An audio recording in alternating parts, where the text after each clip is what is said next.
What is up, YouTube? Welcome back to the channel. We are in another episode in the series working on myself. So we are going from powerlifting to bodybuilding, doing the transition and a little bit of a bulk. And right now, today, we are working on chest and triceps. So also, if you're new to this channel, make sure to subscribe. I always forget to say that. My dad watches these videos sometimes. He's like, dude, you never tell people to subscribe.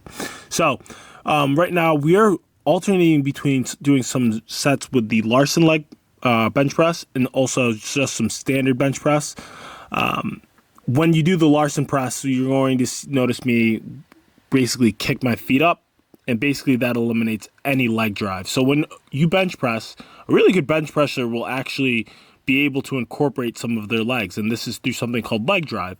And the mechanism is basically, as the bar reaches the bottom and touches my chest, I can actually use my legs to help drive up the bar. And basically what's going on is I'm extending my leg as the bar touches down and meets my nipples. And that gives me what we call leg drive. And oftentimes, actually, when I would go through like a really good or tough benching session, my quads would be kind of pumped because I'd be using this leg drive. But right now I'm doing some sets with leg drive and some sets without leg drive. As I told you guys, I'm getting back into bench pressing. And, you know, right now this session in particular was me kind of just focusing more so on just like kind of getting the movement pattern down. And honestly, it was really an opportunity to use the bench press exercise as an opportunity to kind of stimulate growth. And what's sad is that a lot of people oftentimes, you know, focus so much with bench pressing on the number and the weight that they actually miss out on the opportunities to use the exercise to really grow and to help stimulate with hypertrophy. So next we have the incline press. With the incline press, one of the best teaching cues that I've been given is to really focus in on like having your elbows kind of kiss each other. So like kind of converging in on the incline press.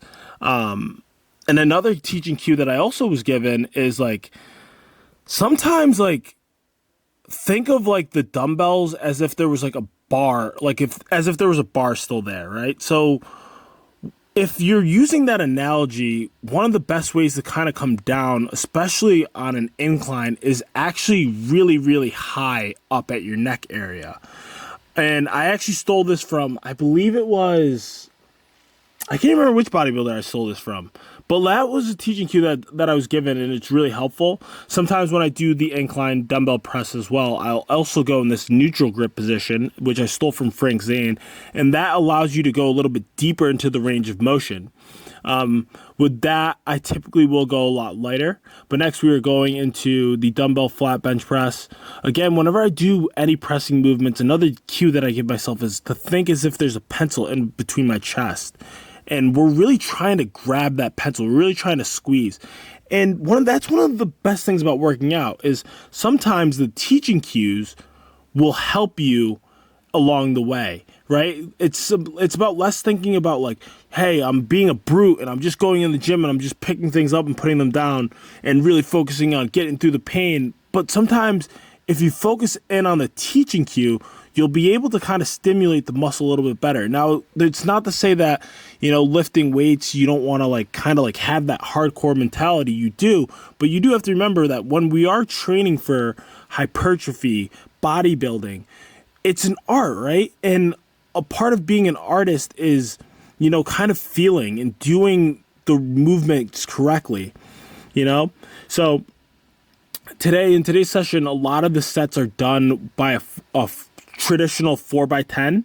Sometimes I just like to go into the gym and just have a traditional 4x10. But while we're on the point of being an artist, some sets and some days I won't really even count the reps. Why? Because you can't tell an artist how many times they're supposed to brush their brushstroke to get something right. Sometimes it's through feel, and I know that's not an answer that a lot of people want to have. A lot of people want to have a simple black and white answer, but that's just not how, you know, some of this game works. But next we're going into the incline skull crusher. Now with this exercise, I like to go on the incline and I also like to go on the flat. The reason why the incline is because I feel that I can get a better stretch, but on the flat, I feel like I can really load up the weight. So every now and then I'll alternate between the two. And today we're just doing it on that incline. So today we're doing it on the incline, and something that I really like to think about with this exercise in particular is snapping my elbows into each other, right? When you rotate when your elbows kind of flare out, you'll lose that tension on the long head of the tricep.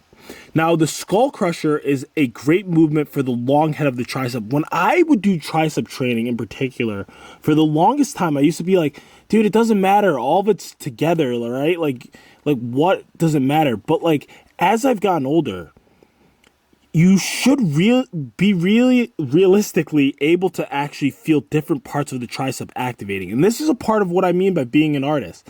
When you do that movement, you should feel it on the long head, and that long head is on the inside, that portion where of the arm there. But next we're going into the tricep rope extension. I like to do this with a straight bar, and I also like to do this with a rope. When you do it with a straight bar, you'll obviously be able to load up a lot more weight. With the rope, you'll be using a lot less weight. And if you guys notice, when I'm doing this exercise, I'm actually flaring my wrist out at the bottom, and I feel that this allows me to hit the outside part of the tricep as well. So this is a good thing you guys can all play around with as well. It's just a cool way of spicing it up in the gym. No need to get fancy. And then at the end of this, I also like to do some unilateral work, just making sure that I'm really ironing out any muscle imbalances. So and also, guys, when you do that unilateral movement, it's a great opportunity to really build mind muscle connection and really learn how to feel your body. So honestly, the unilaterals are great for any muscle imbalances, but it's also a great opportunity to really start developing that mind muscle connection. If any of you guys have like a muscle group that's really lagging, that unilateral work in particular really is helpful on back days, because for me, I have a hard time with my back. But that is pretty much it for the video. I hope it was helpful, and I hope I see you guys in the next video, and peace out. Take it easy. Happy New Year.